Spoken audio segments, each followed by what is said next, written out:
Hello दोस्तों, स्वागत है आपका कॉमिक्स टाइम्स में। और आज हम शुरू कर रहे हैं एक और बेहतरीन कॉमिक जिसका नाम है मौत की आंधी। इसका पहला पेज आप देख सकते हैं दोस्तों। ये काफ़ी अच्छी कॉमिक्स है दोस्तों। चलिए इसे शुरू करते हैं। इसका पहला पेज आप देख सकते हैं दोस्तों। चलिए शुरू करते हैं। और अभी तक आपने हमारे चैनल को सब्सक्राइब नहीं किया तो प्लीज़ सब्सक्राइब कर दें दोस्तों। चलिए शुरू करते हैं बिना समय गंवाए। मौत की आंधी। जयपुर से लगभग 50 किलोमीटर दूर वीराने में स्थित पुराने किले का खंडहर कभी राजा उदयचंद का गौरवशाली राजमहल हुआ करता था, जो आज से 400 साल पहले एक मुगल सम्राट के कहर का शिकार बन गया था। सेनापति नज्जाम तोपों से इस किले पर इतने गोले बरसाव कि राजा उदयचंद और उसकी पूरी फौज इस किले में दफन होकर रह जाए। जो हुकुम सम्राट। इतने सालों से उपेक्षित पड़े खंडहर के बाहर आज एक जीप आकर रुकी। उफ, गर्मी के मारे दिमाग उबल गया। जीप में पुरातत्व विभाग के डिप्टी डायरेक्टर हरीश पाठक के साथ उसका सहयोगी राजवंत वह कुछ मजदूर थे। जीप से उतरकर वे सब किले के खंडहर की ओर बढ़े। हमें इन खंडहरों से राजा उदयचंद के जमाने की कई दुर्लभ वस्तुएं को मिलने की उम्मीद है। सर, मैंने सुना है कि इन खंडहरों में राजा उदयचंद का पूरा खजाना आज भी दफन है। हो सकता है, लेकिन पक्के तौर पर क्या कहा जा सकता है। फिर हरीश पाठक और उसका सहयोगी खोज कार्य में जुट गया। राजवंत, इस पत्थर को उधर सरकाओ। मजदूर पत्थर हटाने लगे, जोर लगा के। हैसा। उस पत्थर के हटते ही राजवंत खुशी से चिल्ला उठा, सर यह देखिए, तहखाना। राजवंत, लगता है हमें सफलता मिल गई है, आओ मेरे साथ। फिर एक एक करके सब लोग उस तहखाने में उतरने लगे। सर, यहाँ तो घुप अंधेरा है, टॉर्च जलाओ। अगले पल राजवंत के हाथों में थमी टॉर्च रोशन उठी। कुछ देर चलने के बाद, सर आगे तो रास्ता बंद है। ठीक है, इस दीवार को डायनामाइट लगाकर उड़ा दो। ओके सर, कुछ ही देर में। सर आप थोड़ा पीछे हट जाइए और तुम लोग भी पीछे हट जाओ। खटा बड़ाम कर कर कर कर। हे भगवान। राजवंत की यह हालत देखकर हरीश पाठक ने आगे बढ़कर जैसे ही नीचे झांका, ओ गॉड, यह तो बहुत ही बड़ी सफलता हमारे हाथ लग गई। फिर एक रस्सी की मदद से वह लोग नीचे उतरने लगे। अनमोल खजाना, वाह खजाना। लगता है इनकी आंखें बस खजाने को देखकर चुंधिया गई है। सबसे अंत में हरीश पाठक नीचे उतरा। ओह, यह आवाज़ कैसी। उफ, आदमखोर चूहे। लेकिन अभी वह बीच में ही था कि तभी नीचे का दृश्य देखकर हरीश पाठक के रोंगटे खड़े हो गए। आ ची आ ची ची ची ची। हरीश पाठक जल्दी जल्दी ऊपर चढ़ने लगा। हे भगवान, कैसे बचाऊं मैं अपने साथियों को।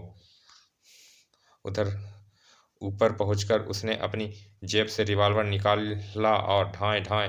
अब क्या करूं। लेकिन उन धमाकों का उन चूहों पर कोई प्रभाव नहीं पड़ा था। वह पूर्वतः उन पांचों के मांस नोच नोच कर खाते रहे। कुछ ही देर बाद हरीश ने देखा, उफ, चूहे तो इनकी एक एक बोटी नोच डाली है।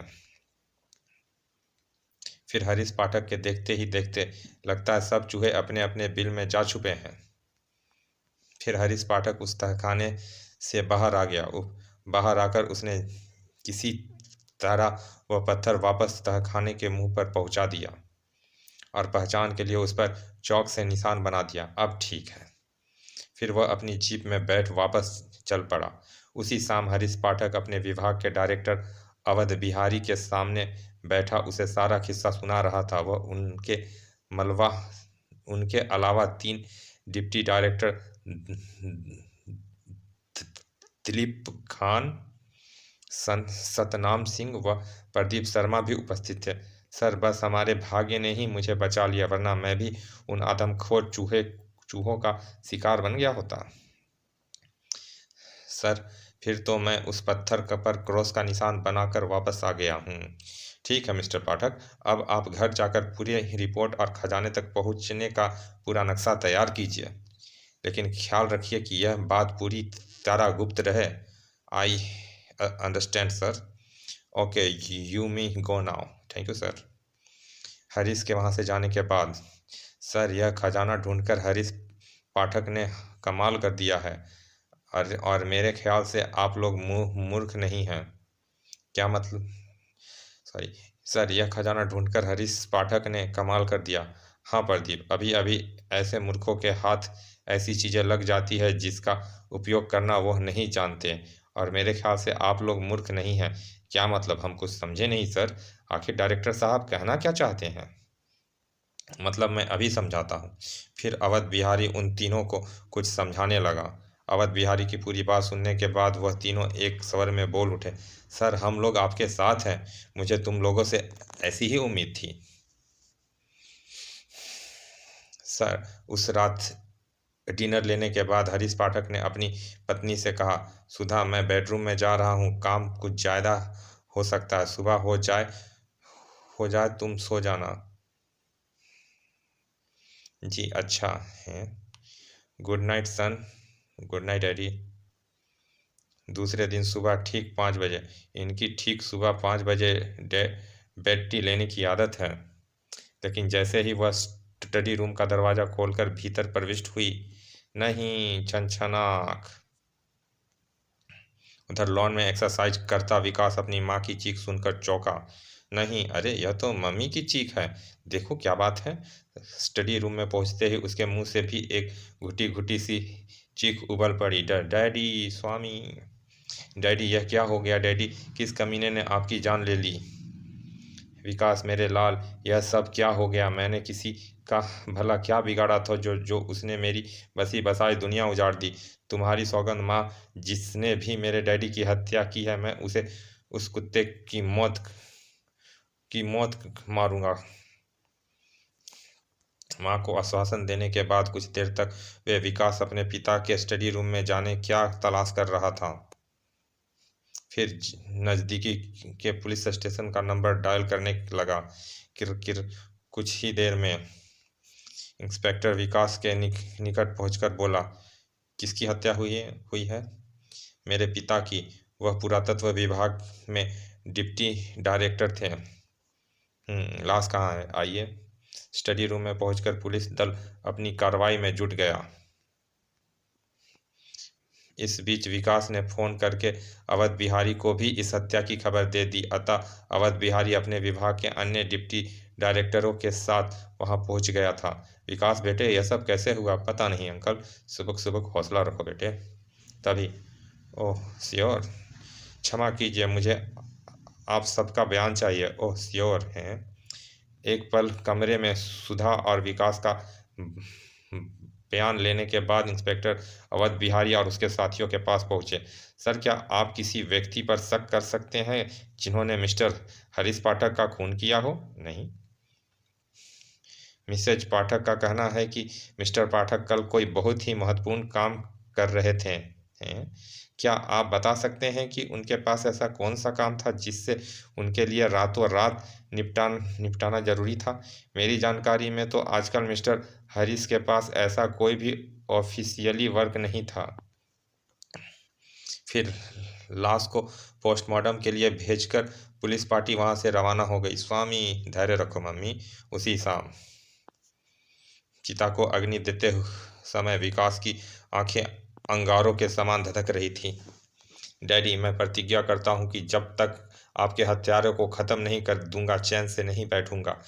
इस घटना के कुछ दिन बाद अवध बिहारी दिलीप प्रदीप सतनाम रेगिस्तान से गुजरते हुए, हा हा सर, मान गए आपको कि सफाई से आपने हरीश पाठक को अपने रास्ते से हटा दिया। चुप रहिए मिस्टर खान, दीवारों के भी कान होते हैं। हा हा हा। लेकिन सर, यहाँ दीवार कहाँ है? दिलीप खान की इस बात पर सभी ठहाका मारकर हंस पड़े। इस इस सड़क पर थोड़ी दूर एक रेतीले टीले की ओट में एक रहस्यमय व्यक्ति हाथ में टेलीस्कोप राइफल लिए उनकी प्रतीक्षा में बैठा था। 2 बज गए, अभी तक उनकी जीप क्यों नहीं पहुंची? तभी वे आ गए। आंखें चमक उठी उस रहस्यमय व्यक्ति की। अगले ही पल जीप उसकी टेलीस्कोप गन के निशाने पर थी। और जैसे ही जीप उसके निशाने पर आई, पिट पिट, फचाक फचाक, बुरी तरह लहराती जीप को किसी तारा दिलीप खान ने रोका और सब नीचे उतरे। ओह, अब क्या होगा? अगर एक टायर ब्लास्ट होता तो स्टेपनी किसे काम चल जाती, लेकिन यहाँ तो दोनों ही टायर को बेड़ा गर्क हो चुका है। लेकिन अब क्या किया जाए?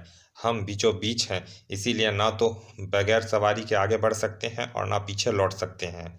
तभी, अरे वो देखो, एक जीप इधर ही आ रही है। ओके खान, रोको उसे, शायद उसका स्टेपनी मिल जाए। Okay sir. जैसे ही जीप नज़दीक आई, उन्होंने उसे रोकने का इशारा किया और जीप रुकने पर, ए भाई, हमें तुम्हारी मदद चाहिए। तुम हमें अपनी स्टेपनी दे दो, जो कीमत होंगे हम देने को तैयार हैं। वह व्यक्ति कुछ पलों तक तो उन्हें